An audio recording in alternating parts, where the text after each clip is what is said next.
د سوره مزمل یو داسې وظیفه درته ښیم چې هغه بالکل ستاسو دروازې بند دي. ته ماته دروازې د رزق بند دي، کاروبار دروازې مې بند دي، دکانداري مې نه چلیږي، رشتې نه راځي، ټول په کور کې لوڼه خویندې دي هغوی چې دی رشتې نه راځي، چا را باندې بندش کړی دی.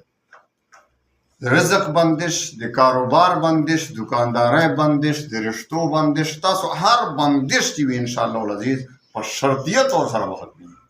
بس صرف سوره مزمل داسې طاقتوره وظیفه درته وښیم چې انشاءالله العزیز صرف سحر او ماښام به یو ځل دی په دې طریقه باندې، خاص طریقه باندې.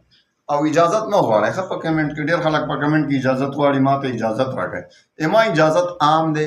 زه تاسو ته دا نه یم چې ما ډېر خلک داسې به تاسو لیدلي چې د ما چینل سبسکرایب کوئ نو بیا درته اجازت دی. هېڅ کله هم دا خودغرضي ما کې نشته. الحمدلله تا چینل سبسکرایب کوي یا نه سبسکرایب کوي، تا ته اجازت دی، خو په دوو شرطو سره. یو شرط دا دی چې 15 وخته مونځ به روغه کوئ، خور مې یا ورور مې 15 وخته مونځ به پابندۍ سره کوئ.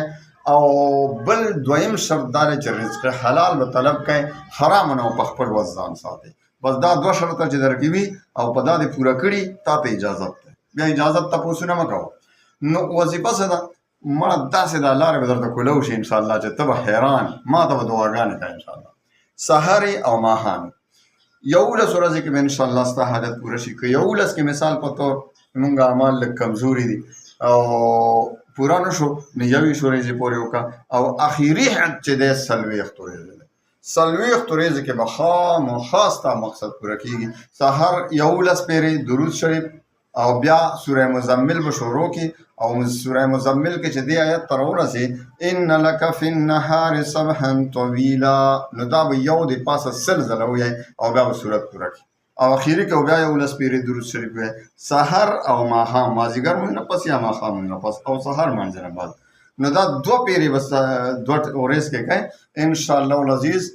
ته وګوره چې ستا ټول مقاصد خو هغې نه پس به بیا ښه خصوصي دعا د خپل حاجاتو لپاره وکړي انشاءالله. ان قریب ته وګوره چې ستا ټول حاجتونه پوره شي او ټول مشکلات بندشونه ټول به الله ختم کړي.